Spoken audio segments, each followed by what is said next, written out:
Hello dear students, welcome to AC plus detail platform of advance engineering classes. और आप हैं इस detail lecture series में जहां पर हम बिल्डिंग मटेरियल्स में अब पढ़ रहे हैं डिटेल में टिम्बर के बारे में। अभी तक हम पढ़ चुके हैं कि टिम्बर होता क्या है, टिम्बर के क्या एडवांटेज और डिसएडवांटेजेस हैं। हम जान चुके हैं कि टिम्बर को कैसे क्लासिफाई किया जा सकता है अलग अलग तरीकों से, और साथ में हम जान चुके हैं टिम्बर के क्लासिफिकेशन के अलावा we have so far studied about the different properties of timber. उनमें से आज हमें स्टार्ट करना है कि हम टिम्बर को कैसे बना सकते हैं, मतलब कन्वर्जन पे बात करने वाले हैं टिम्बर को हमारे पास फ्रॉम द ट्री। तो ट्री से टिम्बर तक की क्या कहानी बनती है आज हम उस पर बात करने वाले हैं। साथ ही साथ will be talking about the felling of tree, कि भाई कैसे कन्वर्जन प्रोसेस में अलग अलग चीजों में हमारे पास सबसे पहली प्रोसेस आती है that is referred as the felling of tree, और एक हमारे पास बनती है referred as the seasoning of timber and it's different types. So चलिए विदाउट वेस्टिंग एनी टाइम, ये आपको एक जो है वो शेड्यूल ध्यान रखना है कि आपको मंडे टू फ्राइडे जो क्लासेस हैं ये आपको इस टाइम पर इन इन सब्जेक्ट क्लासेस मिल रही होंगी। और ये मंडे टू फ्राइडे आपको क्लासेस मिल रही होंगी complete technical on to the YouTube, जिसमें कि सैटरडे को आपको डाउट सेशन में अपने आप को उपस्थित रखना है। You have to make yourself present in the doubt session so that आपने पूरे हफ्ते जो पढ़ा आपको वो सारे के सारे डाउट क्लियर हो सके। साथ ही साथ संडे को आपको मैराथन सेशन अटेंड करना चाहिए, जो कि हम हर नियर कमिंग एग्जाम के लिए जो हम क्वेश्चन प्रैक्टिस कराते हैं वो आपके लिए कितने कारगर निकल कर आते हैं। This is some basic information about me. और अब हम स्टार्ट करते हैं आज का हमारा पहला पार्ट। देखो, एक सिंपल सी बात है कि लकड़ी हमें जब यूज करना है तो लकड़ी को यूज करने के लिए हमें जरूरत है पेड़ से काटने के बाद अलग अलग प्रोसेसेस करने के बाद हम उसे यूजेबल बना सके, तो उसे कहा जाता है कन्वर्जन प्रोसेस। हमारे पास जब हम कन्वर्जन प्रोसेस पे सोचते हैं तो कन्वर्जन प्रोसेस में हमारे पास सबसे पहला काम ये होता है कि हम इस तरह से काम करें कि पेड़ काटने के बाद उसमें जितने भी है पेड़ काटने से लेकर वो लकड़ी आपके घर तक आ जाए उसमें मिनिमम नंबर ऑफ एफर्ट्स लगने चाहिए, ताकि हम कम एनर्जी में ज्यादा आउटपुट निकाल सके। पहली चीज ये। दूसरी चीज कि जब हम ये काम कर रहे हैं तो पेड़ तो घर लाके रखने देंगे, there will be some amount of cutting into it. उसमें हमारे पास वेस्टेज जो है वो मिनिमम से मिनिमम निकल कर आना चाहिए। तीसरी चीज, जो भी आप प्रोसेस कर रहे हैं अगर वो प्रोसेस इकोनॉमिकल होंगे तभी वो कारगर होंगे। अगर वो प्रोसेसेस में कहीं पर भी एक्स्ट्रा कॉस्ट आने लगी तो फाइनल प्रोडक्ट इतना ज्यादा महंगा हो जाएगा कि लोग उसके अल्टरनेटिव ढूंढना चालू कर देंगे। इन दैट केस हमारे पास the process which are involve in cutting of tree to the presentation of timber is known as conversion process. तो हमारे पास अगर हम बात करें कैसे हमारे प्रोसेस होने चाहिए, should be designed in such a way that less efforts are involved, less efforts are involved। पहली चीज तो ये इकोनॉमिकल और फिजिबल होना चाहिए और वेस्टेज सबसे कम से कम होना चाहिए। तो जब हम कन्वर्जन की बात करते हैं, जैसे कि आप इस इमेज को देख पा रहे हैं, तो ये इमेज कहलाती है हमारे पास, इसमें हम लकड़ी को कहते हैं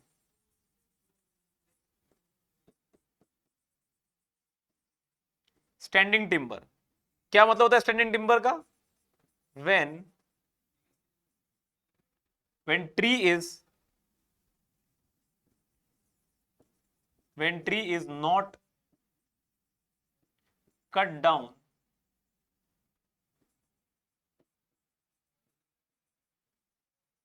or knocked down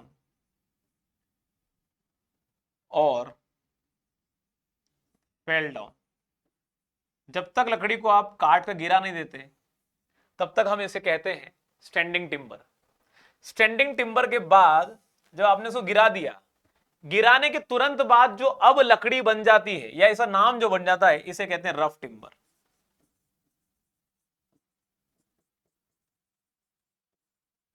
is referred as rough timber. Rough timber मतलब क्या? जस्ट आफ्टर हमारे पास timber, just after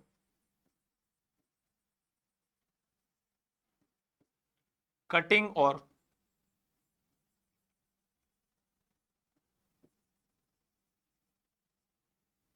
failing down. काटने के बाद हमारे पास जो अब टिम्बर का नाम पड़ता है उसे कहा जाता है rough timber.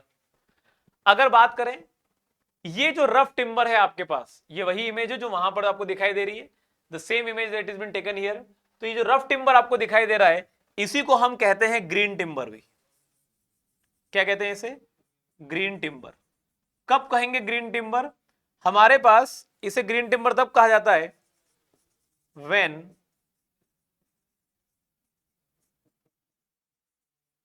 rough timber has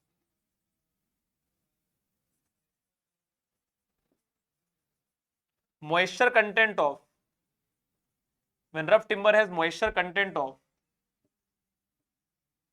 more than 50%, more than 50% of its weight, इसके वेट के ज्यादातर हिस्सा अगर मॉइस्चर का है तो फिर इसे ग्रीन टिम्बर कह दिया जाता है। We call it as green timber.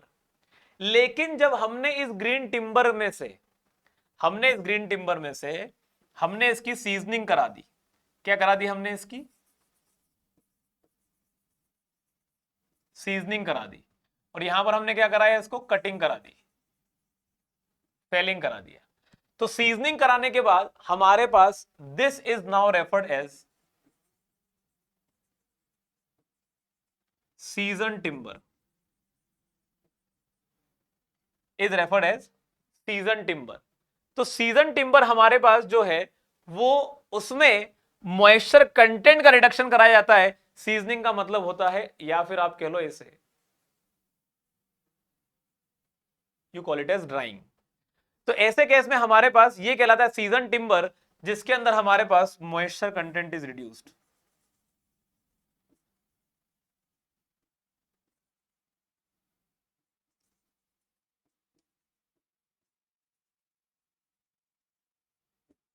To the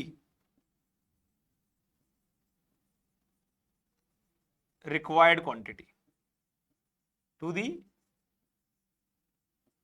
required quantity. तो अब हमारे पास जो है ये कहलाता है season timber.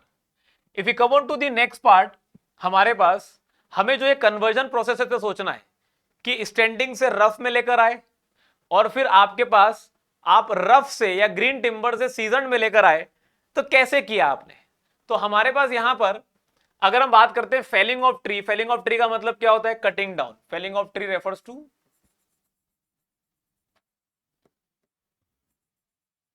Cutting down of tree, इसी को कहा जाता है फेलिंग ऑफ ट्री। और आपको यह सोचना है कि यहां पर जब आप कटिंग करते वक्त आप कटिंग कर रहे हैं तो आसपास की लोकेशन में ऐसी हमारे पास कंडीशन हो सकती है कि अगर लकड़ी गलती से उस जगह पर गिर गई, या तो वो जगह डैमेज होगी, या फिर हमारे पास वो लकड़ी उस हार्ड सरफेस पे गिरने पर उस लकड़ी के सारे फाइबर्स रप्चर कर सकते हैं। तो लकड़ी गिराते वक्त इंपैक्ट का भी ध्यान दिया जाता है, ये भी ध्यान दिया जाता है कि कहां पर गिर रही है, उसका क्या इफेक्ट पड़ेगा लकड़ी के ऊपर। लकड़ी हमारे पास चूर चूर तो नहीं हो जाएगी, इसके फाइबर्स तो नहीं टूट जाएंगे, पता चला क्रैक आ गया, लकड़ी किसी काम की नहीं बची। ऐसे केस में it becomes important, it becomes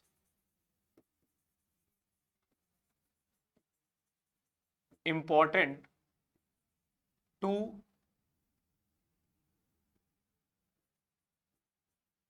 make cuts and their position. It's important to make cuts wisely and their positions. अगर देखा जाए यहां पर ये पेड़ काटकर हमें अगर इस दिशा में गिराना है तो पहले हम इसका एरिया सिलेक्ट करेंगे कि हमने यहां पर इसे हमने कुछ इस तरह से डिवाइड कर दिया। इतने पार्ट में हमने एक वेज कट किया। जैसे ही वेज कट करेंगे what is going to happen is यहां पर एक वेकेंट स्पेस क्रिएट हो जाएगी जिसमें यह आसानी से गिर सकता है। लेकिन ये गिर नहीं पाएगा क्योंकि यहां के फाइबर्स आपस में जुड़े हुए हैं। तो ये जुड़े हुए फाइबर्स को आपस में ब्रेक करना पड़ेगा, तो ये वाले खाली पार्ट में गिर सकता है। ब्रेक करने के लिए एक ऐसा कट लगाया, यहां वेज लगाया, अपने आप आसानी से इस डायरेक्शन में गिर जाएगा। So it becomes very important to know to have the knowledge of to know about the cuts, कहां लगा रहे हैं, कैसे लगा रहे हैं, वो सारी चीजें बहुत इंपॉर्टेंट हो जाती है। Is the point clear to you? चलिए, तो जैसे ये कट लगाया हमने, हमारे पास हमें यह भी सोचना पड़ता है कि हमें कट लगा कहां पर रहे हैं, कैसे लगा रहे हैं, लेकिन किस पेड़ में लगा रहे हैं, उस पेड़ की एज क्या है।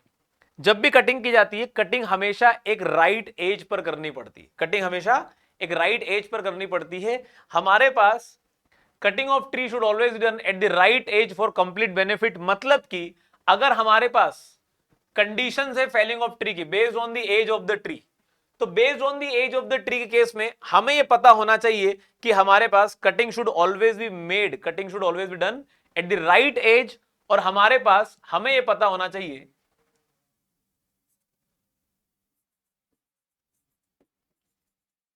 बेस्ड एज ऑफ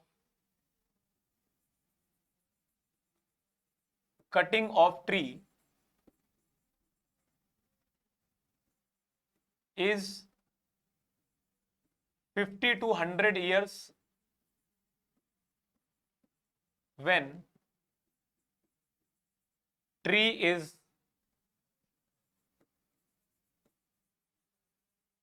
mature, जब ट्री आपके पास मेच्योर हो जाता है। वहीं पर अगर मैं बात करूं कि हमारे पास अगर एज कम हो जाती है, if age of tree is less than 50 years, एक तो पहली ये कंडीशन, और हमारे पास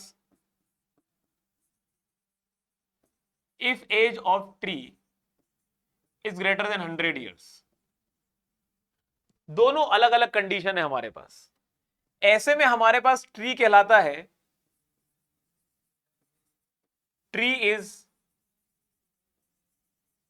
अंडर एज, ट्री के भी एज कम है। ऐसे में हमारे पास हमें जो ट्री के अंदर सॉफ्ट वुड मिलेगा, मतलब सैप वुड ज्यादा मिलेगा। ट्री हैज मॉइस्चर ज्यादा, ट्री का ज्यादा मॉइस्चर रहेगा, ज्यादा मॉइस्चर रहेगा तो हमारे पास सैप वुड का कंटेंट ज्यादा मिलेगा। तो हमारे पास जो वैल्यूएबल वुड है वो एक तो कम मिलेगा। ट्री के अंदर आपको फ्लेक्सिबिलिटी ज्यादा मिल जाएगी, और ऐसे में आपको कॉस्ट ऑफ कन्वर्जन जो है वो भी क्या हो जाएगा, ज्यादा हो जाएगा, क्योंकि मॉइस्चर कम करना पड़ेगा आपको। तो मॉइस्चर कम करने में आपको बहुत ज्यादा दिक्कतें आएंगी। इतना सारा मॉइस्चर कम करने जाओगे, ट्री का आपका वेट भी कम हो जाएगा, और आपके पास जो है वो ज्यादा पैसा भी खर्च हो जाएगा। लेकिन अगर ट्री की एज 100 साल से ऊपर हो जाए, ऐसे केस में हमारे पास हम कह सकते हैं tree is over age. Tree एक तो हो गया ओवर एज। ओवर एज होने पर ट्री के अंदर हमारे पास जो है वो मॉइस्चर कंप्लीटली खत्म हो जाता है। हमारे पास ट्री जो है वो डेड एंड डीके पोर्शन हो जाता है। साथ ही साथ मॉइस्चर कम हो जाएगा तो सैपवुड कम हो जाएगा, उससे कोई दिक्कत नहीं है। वैल्यूएबल वुड हमारे पास अभी डेड एंड डीके है, डेड एंड डीके है तो वुड जो है वो हमारे पास अब खराब होना चालू हो चुका है ट्री के अंदर ही, तो वैल्यूएबल वुड अभी भी नहीं मिलेगा। और ऐसे केस में हमारे पास ट्री के अंदर स्टीफनेस ज्यादा हो जाती है, तो तुरंत क्रैक करना भी चालू कर सकता है। हमारे पास ऐसे में वैल्यूएबल वुड मिलना बहुत मुश्किल हो जाता है। तो ट्री की एज अगर कम हो गई तो भी दिक्कत है, ज्यादा हो गई तो भी दिक्कत है। बेस्ट एज क्या निकल कर आएगी ट्री की हमारे लिए, that is the 50 to 100 years when tree is mature. ठीक है, तो हमारे पास यहां पर अगर हम बात करें, हमारे पास maturity period, maturity period is when tree is able to give maximum wood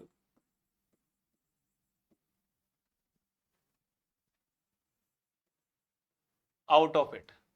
Tree is able to give maximum wood out of it. उसी को बेसिकली कहा जाता है हमारे पास मैच्योरिटी पीरियड। अब अगर हम बात करें, हमारे पास अगला है based on the climatic condition. तो क्लाइमेटिक कंडीशन पर बेस्ड हमारे पास हमारी कटिंग कैसी होनी चाहिए, conditions of failing the tree कैसी होनी चाहिए। तो क्लाइमेटिक कंडीशन में हमारे पास बात ही निकल कर आती है, हमारे पास seasons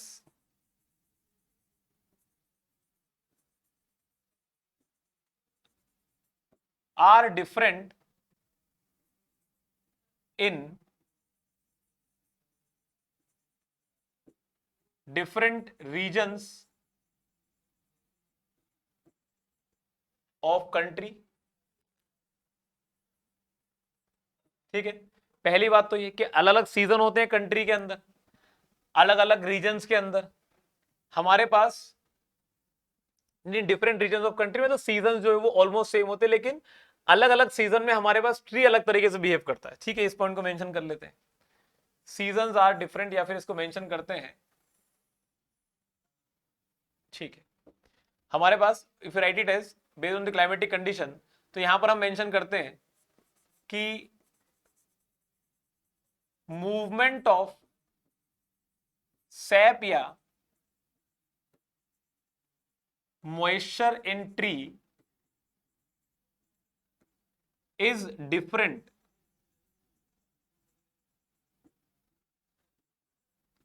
in different seasons।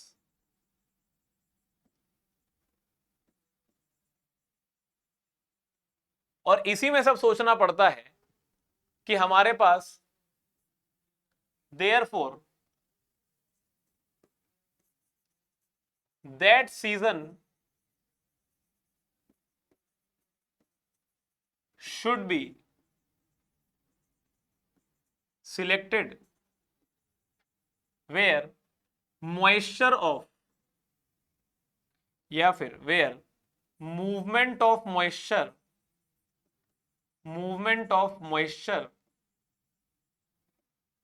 in tree is minimum। पहली चीज ये हो गई कि हमारे पास जो ट्री है, गर्मी का मौसम है तो उसमें उसको पानी नहीं मिल रहा तो मॉइस्चर कम मूव हो रहा होगा, बारिश का मौसम में भरपूर पानी मिल रहा है तो उसमें बहुत तेजी से हमारे पास जो है वो पानी का मूवमेंट भी हो रहा होगा। ऐसे केस में हमारे पास हमारा जो मूवमेंट ऑफ सैप है ट्री का वो अलग अलग टाइम पे होता है, तो that should be selected where movement of sap in the tree is minimum. पहली चीज तो ये हो गई। और उसके बाद हमारे पास जब हम कटिंग करें, कटिंग करने के बाद जो ट्री के अंदर मॉइस्चर है वो मॉइस्चर आसानी से रिलीज हो सके सिस्टम में, हमें उस पर भी ध्यान देना पड़ता है। तो हमारे पास also after cutting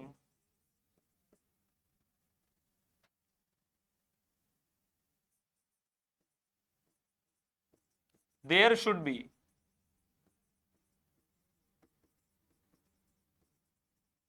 minimum effort to be made to remove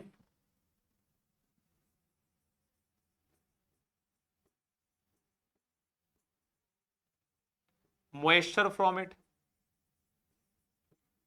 एक ये बात ध्यान रख के चलनी पड़ती है। अब हमारे पास जो है ये सीजन्स जो है इंडिया के, ये थोड़ा सा टोपोग्राफिकल फीचर्स पे भी डिपेंड कर जाता है। तो क्लाइमेटिक कंडीशन हमारे पास जो है, अगर हम बात करें climatic condition is different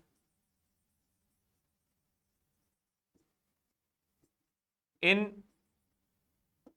different topography. In different topography. जैसे कि अगर हम बात करें, हमारे पास पहली कंडीशन है इन हिली एरियाज। ठीक है, तो हिली एरियाज के अंदर अगर हम बात कर लेते सीजन की, जैसे कि मान लो हो गया हमारे पास विंटर, तो विंटर सीजन में हमारे पास टेम्परेचर जो होता है वो मॉडरेट होता है, हाँ या ना? विंटर सीजन के अंदर टेम्परेचर मॉडरेट होता है, लेकिन टेम्परेचर मॉडरेट मतलब थोड़ा सा ठंडे की तरफ बढ़ जाता है। और इसको एक और तरीके से लिखा जा सकता है कि विंटर के अंदर वहां पर जो है वो बहुत ज्यादा बर्फ भी गिरती है। तो विंटर बर्फ और विंटर और रेनफॉल को समझ लेते हैं, मान ले एक साथ मान लेते हैं। यहां पर हमारे पास temperature is low and moisture in atmosphere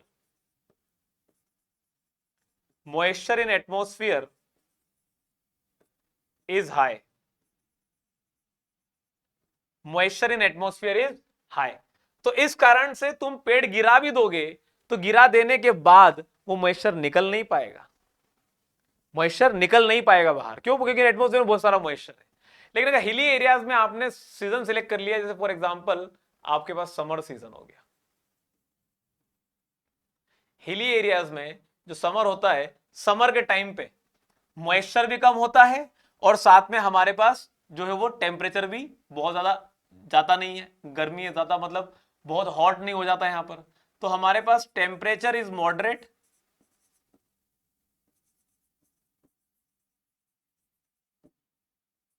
and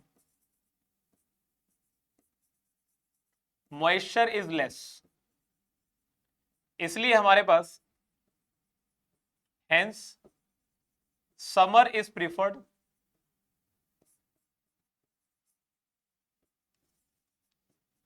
in hilly areas.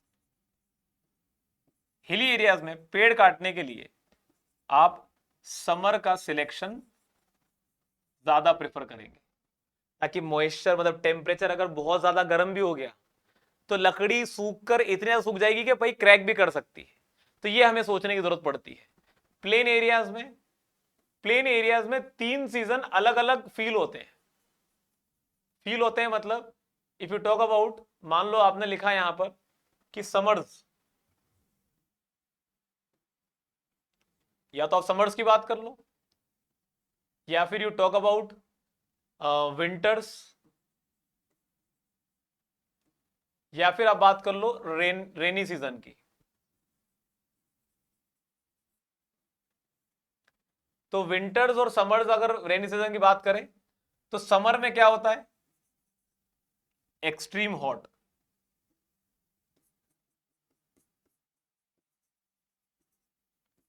Extreme hot हो जाता है, नॉट प्रिफर्ड, सीजनिंग के लिए इसको प्रिफर्ड नहीं करते। तो एक बहुत गर्मी में अगर आपने पेड़ काट कर डाल दिया तो इतनी तेजी से मॉइस्चर रिलीज होगा कि भाई क्रैक करने के चांसेस बढ़ जाते हैं। रेनी सीजन में एक्सट्रीम मॉइस्चर,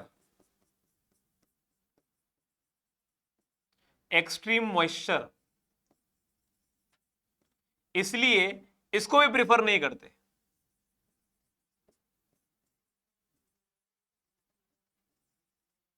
फिर बात आती है विंटर्स की। तो विंटर्स के केस में आप प्रिफर करेंगे इसे क्योंकि यहां पर टेम्परेचर मॉडरेट हो जाता है।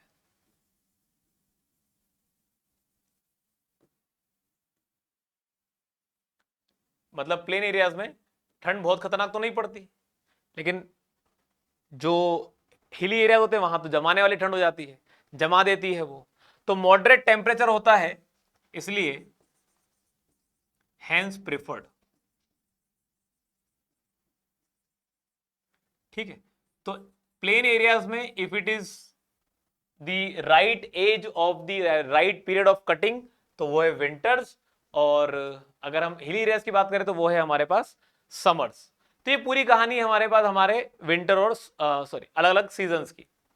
लेकिन अगर मान लो कि ये तो कहानी हो गई भाई एक नॉर्मल कंडीशन में, अगर डेसिडुअस ट्री है तो डेसिडुअस ट्री के लिए वो वाला सीजन सिलेक्ट करेंगे जिस टाइम पीरियड में उसका मॉइस्चर का मूवमेंट कम हो, जैसे पतझड़ का मौसम है, सारे पत्ते नीचे गिर जाते हैं, और जब पत्ते एक बार नीचे गिर गए तो पानी कौन लेगा? तो जमीन से वो पानी नहीं लेता है। जब वो जमीन से पानी नहीं लेता है तो मॉइस्चर का मूवमेंट सबसे कम होता है ट्री के अंदर। काट दो ट्री को, काम तमाम। अब बात ये आती है कि सर कैसे पता करेंगे कि ट्री की एज जो है वो हमारे पास 50 से 100 साल के बीच में है? वो तो ट्री काटने का तो पता चलेगा ना। लेकिन ट्री काट भी कहां से रहे हो? खेत में तो नहीं काट रहे हो कि 8-10 ट्री ही है, सिर्फ जंगल होता है पूरा। 4000 पेड़ है, 10,000 पेड़ है किसी एक वेराइटी के, 1 लाख पेड़ है किसी वेराइटी के, वो उनकी कटाई चल रही है। तो उनमें से सारे पेड़ ऑलमोस्ट एक जैसी एज के होते हैं। एक जंगल के इलाके में एक पेड़ काट के देख लिया, रिंग्स गिन ली, उसके अंदर पता चला रिंग्स है 67। समझ में आ गया कि आने वाले 20 सालों तक इसी वाले एरिया से हम पेड़ काट काट के काम कर ले सकते हैं। किसी जगह पेड़ काटा, पता चला इसकी एज है अभी 33, तो मतलब 33 साल ही हुए, अभी अंडर एज है, नहीं काटना है। आने वाले 17 साल तक, आने 17 क्या 20 साल मान लो, 25 साल मान लो, इस जंगल से पेड़ नहीं काटना, क्योंकि वैल्यूएबल ट्री इतना मिल नहीं पाएगा। क्लियर है बात इतनी?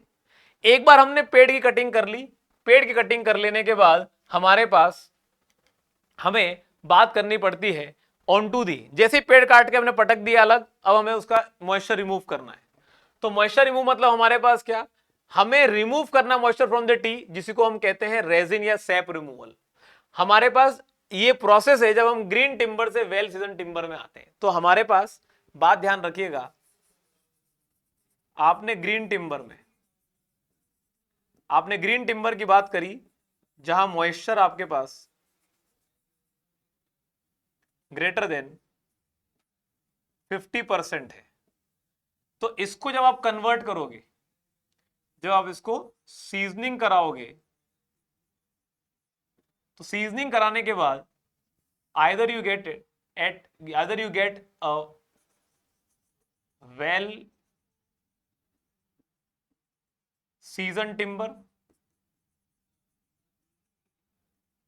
अगर आपको मॉइस्चर रिमूव करने पर टिम्बर मिलता है वेल सीजन टिम्बर, तो इसमें मॉइस्चर होगा आपके पास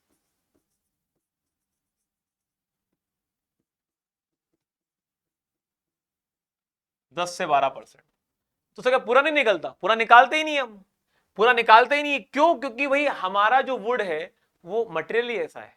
अगर आपने 100% मॉइस्चर निकालने की कोशिश करी तो ट्री गया काम से, मतलब वुड गया काम से। कैसे काम से गया अभी आगे समझेंगे।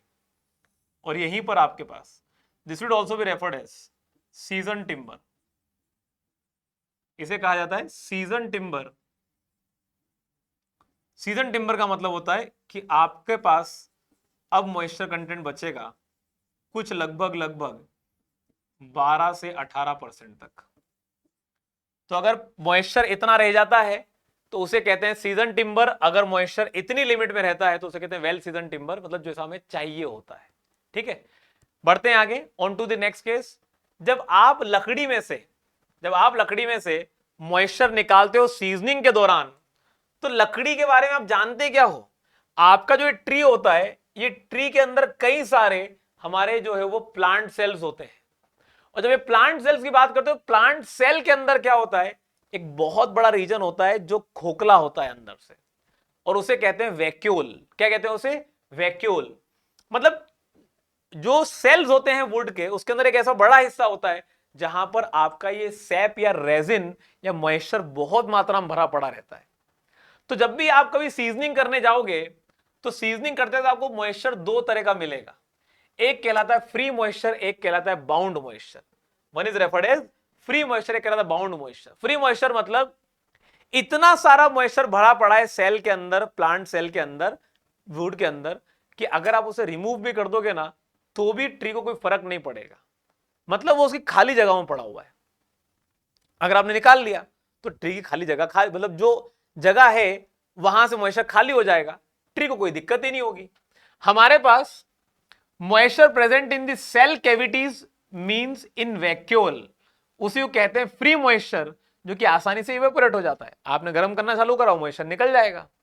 लेकिन आप प्लांट सेल के बारे में जानते हो, इसके अंदर होती है सेल वॉल। ठीक है, एक सेल मेम्ब्रेन भी होती है, एक होती है सेल वॉल भी। तो सेल वॉल के अंदर प्रेजेंट जो मॉइस्चर होता है वो मॉइस्चर अगर आपने निकालना चालू किया जो कि इसके स्ट्रक्चर के अंदर है, तो फिर जैसे वो मॉइस्चर निकालोगे ये सिकुड़ना चालू कर देगा। क्या करना चालू कर देगा? सिकुड़ना चालू कर देगा। तो हमारे पास moisture that is present in the cell wall of the trees, उसी को कहते हैं बाउंड मॉइस्चर, और उसे आप रिमूव करते हो सीजनिंग से। अगर सीजनिंग भी आपने एक लिमिट से ज्यादा कर दी, 50% मॉइस्चर होता है ग्रीन टिम्बर में, जब रिमूव करने जाते हो तो बहुत सारा मॉइस्चर तो फ्री मॉइस्चर निकलता है, कुछ बाउंड मॉइस्चर भी निकलता है, लेकिन एक लिमिट से ज्यादा नहीं होना चाहिए। इसलिए मॉइस्चर अगर आपने एक लिमिट से ज्यादा रिमूव किया, 2-3-4% पर आ गए, तो आपने आपका सेल वॉल के अंदर का मॉइस्चर रिमूव कर दिया, जिससे कि आपके पास आपके सेल वॉल पूरी तरीके से सिकुड़ना चालू कर देंगे और मॉइस्चर जो है वो पूरी तरह से खत्म होना चालू हुआ तो पूरा वुड श्रिंक कर जाएगा। आपके पास जब फ्री मॉइस्चर टिम्बर में से निकलना चालू करता है तो हमारे पास जो moisture present now is approximately 25% and it is called as fibre saturation point. अगर आप फाइबर सेचुरेशन पॉइंट से नीचे गए, 25% से नीचे आए, तो आपको वुड के अंदर थोड़ा सा वॉल्यूमेट्रिक रिडक्शन देखने को मिलता है, जिसे कहते हैं shrinkage. If moisture fall below the fibre saturation point mean seasoning beyond FBS will lead to shrinkage of timber. लकड़ी में थोड़ा बहुत श्रिंकेज आएगा, लेकिन वो थोड़ा बहुत श्रिंकेज जो है ना, वो 10-12% के मॉइस्चर कंटेंट तक, वो 10-12% के मॉइस्चर कंटेंट तक इतना नेग्लिजिबल होता है या इतना कम होता है कि उससे हमें कोई दिक्कत नहीं होती, इतना चलेगा। लेकिन अगर आप इससे नीचे गए तो फिर टिम्बर पूरी तरीके से खेल खत्म होना चालू हो जाता है, जो हम नहीं चाहते। ऐसे में हमारे पास व्हाट हैपेंस इज, हम लकड़ी के लिए यह सोचते हैं कि हम इससे नीचे जाएंगे भी तो क्या होगा, और इतना नहीं कराए तो भी क्या होगा। भाई लकड़ी जो है वो एक हमारे पास एक हाइग्रोस्कोपिक मटेरियल है, और हाइग्रोस्कोपिक मटेरियल का मतलब ये होता है एक ऐसा मटेरियल जो मॉइस्चर के अकॉर्डिंग बिहेव करता है। बारिश के मौसम में आपने देखा होगा जो आपके घर के खिड़की दरवाजे हैं, वो एटमॉस्फेयर में इतना सारा मॉइस्चर आ जाने से उसे एब्जॉर्ब करके फूल जाते हैं, तो खिड़कियां या तो अच्छे से लगती नहीं है या खुलती नहीं है अच्छे से, टाइट हो जाते हैं दरवाजे। क्यों? फूल गई लकड़ी, मॉइस्चर ज्यादा था एटमॉस्फेयर में तो उसने ले लिया। और गर्मी के सीजन में वही वापस से खिड़की और दरवाजों के बीच में गैप होना चालू हो जाती है। वो गैप क्यों बन रही है? Why is that gap being form? क्योंकि हमारे टिम्बर की प्रॉपर्टी है, अगर एटमॉस्फेयर में मॉइस्चर कम हो गया है तो इसके अंदर का मॉइस्चर रिलीज हो जाएगा और ये फिर से ड्राई होके श्रिंक होना चालू कर देगा। तो टिम्बर की जो प्रॉपर्टी होती है हमारे पास, इसे कहते हैं hygroscopic property. It can absorb the moisture if surrounding moisture is more than its own weight, its own moisture, or it can lose moisture if surrounding moisture is warm than is more.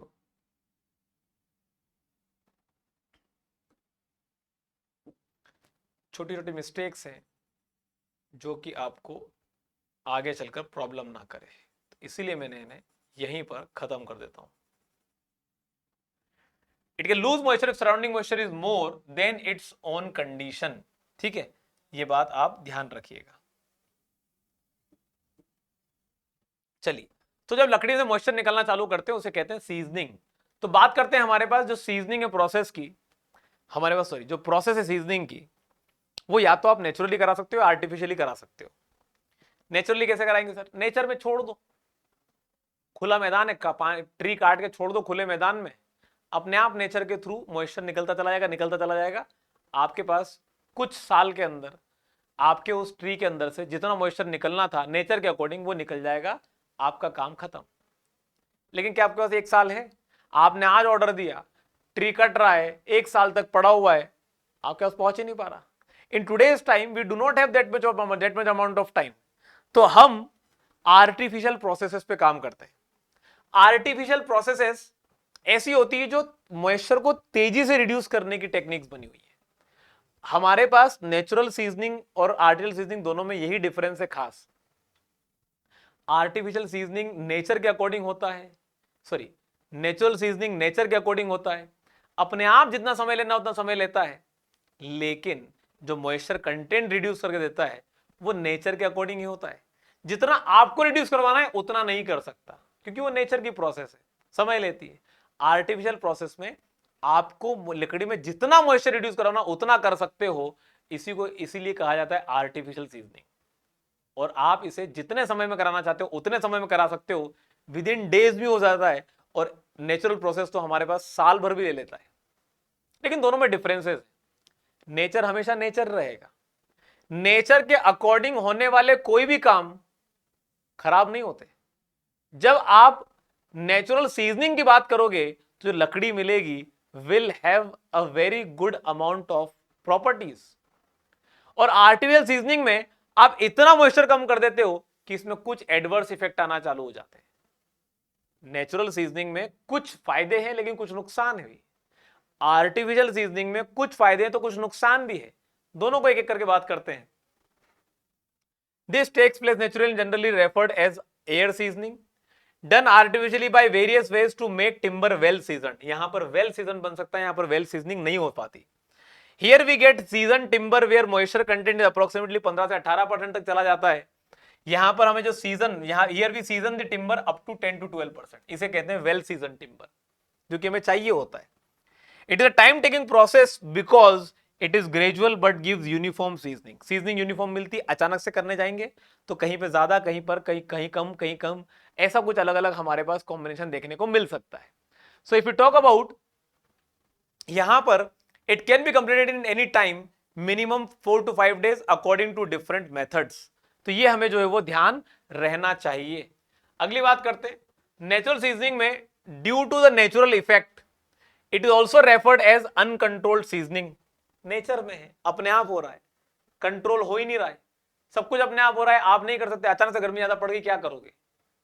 Will lead to adverse effect, uncontrolled seasoning कहा जाता है। Artificially सब कुछ हमारे हाथ में, भट्टी में कर रहे हो तो भट्टी को जब बंद करना चाहो कर सकते हो, जितना टेम्परेचर बढ़ाना चाहो कर सकते हो, सब कुछ अपने हाथ में, रेफर्ड एज कंट्रोल्ड सीजनिंग। हमारे पास it does not affect the strength of timber, क्योंकि नेचर के अकॉर्डिंग हो रहा है। नेचर में कोई भी चीज इतनी ज्यादा खराब ही नहीं हो पाती कि वही वो चीजों को ही खराब कर दे, लकड़ी को ही खराब कर दे। हमारे पास एक लिमिट तक होगा, उसके बाद मॉइस्चर रिमूव होना बंद हो जाएगा, तो लकड़ी की स्ट्रेंथ फर्क नहीं पड़ता। अगर आपने यहां पर आर्टिफिशियली कराने की कोशिश करी, एक लिमिट से ज्यादा नीचे गए, स्ट्रेंथ अफेक्ट होना चालू हो जाती है, strength of timber is little bit reduced, थोड़ी रिड्यूस होती है, लेकिन उससे हमें घबराने की जरूरत नहीं पड़ती, क्योंकि वो इतना कम रिडक्शन है कि उससे हमें कोई प्रॉब्लम होती नहीं है। लकड़ी में अगर मॉइस्चर ज्यादा रहा, if you can see here, अगर लकड़ी में आपके पास मॉइस्चर ज्यादा रहा 15 से 18%, तो इसमें जिस चीज में ज्यादा मॉइस्चर होता है उसमें तुरंत फंगस लगने के चांस होते हैं, इंसेक्ट लगने के चांसेस होते हैं। It is prone to get affected by fungus due to the moisture. लेकिन इसमें इतना कम कर चुके होते हैं कि ये हमारे पास फंगस से हमारे पास प्रिवेंटेड रहती है, क्योंकि आपने सीजनिंग बहुत अच्छी कर ली है। चूंकि नेचर में अपने आप होती है, बहुत सस्ती प्रोसेस है और ये हमें करानी पड़ती है अलग से, तो it is a costlier process. जो आर्टिफिशियल सीजनिंग के मेथड्स हैं उनको हम अलग अलग नाम से आन सकते हैं। पानी से कराएंगे तो वाटर सीजनिंग, हम बॉइलिंग कराकर भी करा सकते हैं, केमिकल से करा सकते हैं, इलेक्ट्रिकल सीजनिंग करा सकते हैं, भट्टियों में करा सकते हैं, कील सीजनिंग बन जाएगा हमारे पास, सोलर रेडिएशन से करा सकते हैं, माइक्रोवेव से करा सकते हैं। ये सब अलग अलग तरीके हमारे पास which are referred as the different methods of artificial seasoning. अगर बात करें हमारे पास सीजनिंग हम करवा रहे हैं तो इससे फायदा क्या मिलेगा? या देखो सिंपल सी बात है, जब सीजनिंग कराओगे तो जो लकड़ी आपको मिलने वाली है इसमें एक तो आपके पास स्ट्रेंथ इंप्रूव हो जाएगी। सर अभी तो आपने कहा कि स्ट्रेंथ एक में इंप्रूव होती है, एक में नहीं होती। एक में हमारे पास स्ट्रेंथ में फर्क नहीं पड़ता, एक में थोड़ा फर्क पड़ जाता है। लेकिन अगर लकड़ी पूरी गीली रही तो क्या कर लोगे? उसका कुछ भी नहीं यूज कर सकते। लकड़ी में से मॉइस्चर निकालने पर इसमें डेंसनेस बढ़ जाती है, मॉइस्चर निकलेगा लकड़ी डेंस हो जाएगी, डेंसनेस बढ़ जाती है, स्ट्रेंथ इंप्रूवमेंट हो जाता है हमारे पास। साथ ही साथ मॉइस्चर निकाल दोगे तो लकड़ी के अंदर हमारे पास अगर देखा जाए तो वेट रिडक्शन आ जाएगा। क्या आ जाएगा? वेट रिडक्शन, क्योंकि जो मॉइस्चर था वो निकाल दिया आपने, अब क्या बचा है? ड्राई वुड बचा है हमारे पास। तो डेंसनेस आ जाती है इसके अंदर, वेट कम हो जाता है, जिससे ट्रांसपोर्टेशन कॉस्ट पे फर्क पड़ जाता है, स्ट्रेंथ अच्छी हो जाती है। मॉइस्चर निकाल दोगे तो अलग अलग नेचुरल जो हमारे पास इफेक्ट्स हैं कि फंगस लग सकती है वो नहीं लगेगी हमारे पास, दीमक लग सकती है वो नहीं लगेगी हमारे पास। अगर हम इसका आगे फर्दर प्रोसेसिंग करेंगे और ट्रीटमेंट लेके वो भी सीजनिंग करने से हमारे पास लकड़ी के अंदर और क्या बेनिफिट मिल सकते हैं, तो भाई हमारे पास इसकी कैलोरीफिक वैल्यू इंक्रीज हो जाएगी कि भाई लकड़ी गीली है तो जलती नहीं है अच्छे से, अगर लकड़ी सूखी है तो बहुत आसानी से हमारे पास जल सकती है। तो strength will all get improved, denseness बढ़ेगी, ड्यूरेबिलिटी बढ़ जाएगी क्योंकि फंगस अटैक नहीं हो पाएगा, वेट थोड़ा कम हो जाएगा तो ट्रांसपोर्टेशन कॉस्ट हमारे पास कम हो जाएगी, कैलोरीफिक वैल्यू बढ़ जाएगी, efficiency of treatment process also gets increase. मतलब क्या होता है इसका, कल को आपको ये लकड़ी को इंडस्ट्रियल टिम्बर के रूप में यूज करना है, गीली लकड़ी पे कोई भी ग्लू लगाओगे चिपकेगी ही नहीं, कुछ समय के बाद मॉइस्चर के कारण से पकड़ छोड़ देगी, तो एफिशिएंसी ऑफ ट्रीटमेंट बढ़ जाते हैं, application of glue adhesive also becomes efficient and easy, chances of shrinkage warping twisting also get reduce. कैसे पता चलेगा, गीली लकड़ी मैंने तुमको दी, 2 महीने बाद आया बोला लाओ मेरी लकड़ी दो, वो लकड़ी में से मॉइस्चर अगर निकल गया तो उसका शेप डिस्टॉर्ट हो जाएगा ना, श्रिंक कर जाएगी। मैंने कहा यार तुमने तो लकड़ी बदल दी, तुम कहोगे नहीं आ रही तो मैंने कुछ भी नहीं किया। ऐसा बात कहां निकल कर आ रही है, अगर लकड़ी पहले से आपने सीजन करा दी, अब क्या चेंज आएगा, 6 महीने 8 महीने 10 महीने कोई चेंज नहीं आ रहा, साल 2 साल 3 साल कोई चेंज नहीं आ रहा। क्यों, क्योंकि हमारे पास हमने उसकी सीजनिंग ऑलरेडी करा दी है। आगे बात समझ में। So these are few of the points that you need to remember. हमारे पास when a substance is burned and the amount of energy that it liberates is called its calorific value. तो calorific value गीली लकड़ी की ज्यादा होती है या हमारे पास, अगर मैं बात करूं तो हमारे पास ड्राई वुड, जो ड्राई वुड होता है हमारे पास, इसकी कैलोरीफिक वैल्यू ज्यादा होती है, और वहीं पर हमारे पास जो हमारा मॉइस्ट वुड होता है जिसमें मॉइस्चर ज्यादा होता है, उस मॉइस्ट वुड की कैलोरीफिक वैल्यू हमारे पास कम रहेगी। क्यों, क्योंकि भाई जलाने जाएंगे तो जलेगी नहीं, धुआं ही धुआं देते रहेगी। ऐसे केस में हमारे पास अमाउंट ऑफ एनर्जी जो हमें मिलती है वो उतनी नहीं मिल पाएगी। आई होप यहां तक क्लियर हुआ होगा।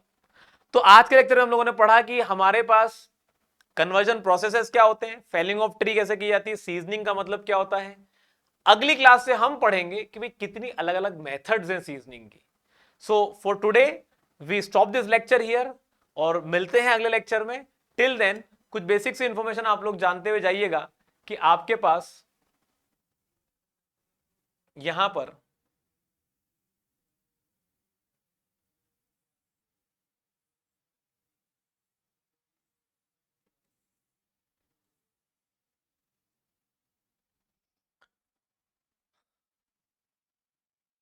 सार्थक batch for SSC JE 2023 which is already being launched on to the application.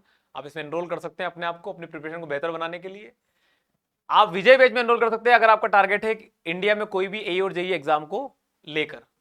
अगर आप नॉनटेक में कहीं पर वीक है तो आप नॉनटेक के महापेक में अपने आप को एनरोल कर सकते हैं, या फिर अगर आप एसएससी जेई की ऑलरेडी प्रिपरेशन मोड में है तो टेस्ट सीरीज में अपने आप को एनरोल कर सकते हैं।